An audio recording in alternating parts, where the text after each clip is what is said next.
Here with me is the Logitech Brio 300 and I've been using it for a while now, and here is my review of the webcam. The Logitech Brio comes in this small packaging, and opening the top of the box there is a series of instructions as to how you could set up the webcam, and digging further is the webcam itself. There is a USB-C cable for you to connect the webcam to your PC, and the cable is non-detachable from the webcam. And putting that aside, there is a paperwork as to how you could handle the webcam safely. The Brio 300 is made out of recycled material, and there are three colors to it, which are graphite, off-white and rose. And the one with me is the off-white color. It is also certified for Google Teams, Microsoft Teams and Zoom.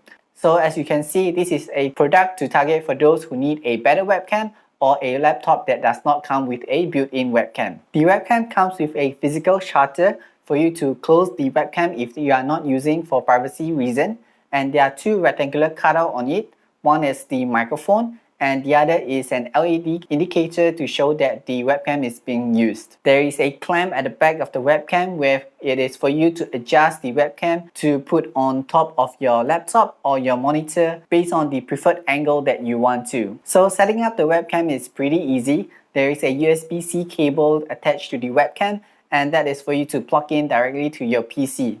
If your PC does not have a USB-C port, unfortunately you may need an adapter for you to convert USB-A to USB-C in order to use the webcam. But after plugging in the webcam, it is pretty straightforward as there is no software needed whatsoever for you to install on your PC. It is simply a plug and use webcam. However, if you want custom controls for the webcam, you could install this application called the LogiTune. There are things you could adjust such as the quality of it between HD and Full HD. It is fixed at 30 FPS, so there is no way for you to change the frame rate between 30 and 60.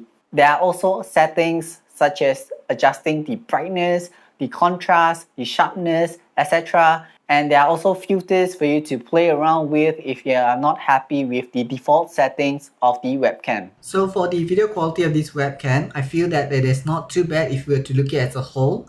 It supports Full HD at 30 FPS. However, if you were to look closely at my face, you could tell that it is a little off focus. There is no any autofocus settings whether you were to use your hand manually and readjust it or through the application itself. It has a single microphone at the front, which I'm speaking to the microphone directly right now, and I feel that the microphone quality works pretty well for what it does. However, if you need to type something while speaking, the microphone does pick up the sound if that is something that you care about. Or if there's a need to, you can always plug in an external microphone to give you a better sound quality, which I'm doing right now using the Razer Siren Mini. If you have an RTX 30 series and above GPU, you could use NVIDIA Broadcast to have effects such as background blur, and you could improve the overall sound quality and video quality based on the settings that you could adjust in the application. So my overall thoughts for the Brio 300 is that it gets the job done.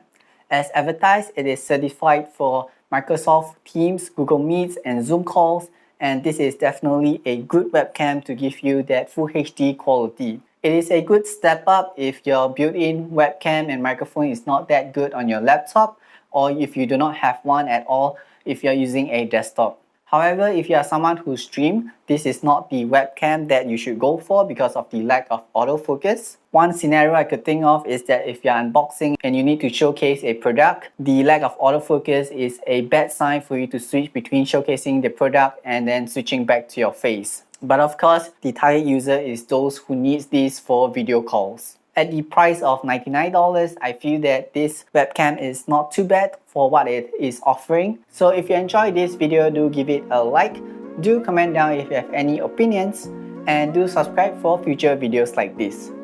Thanks for watching.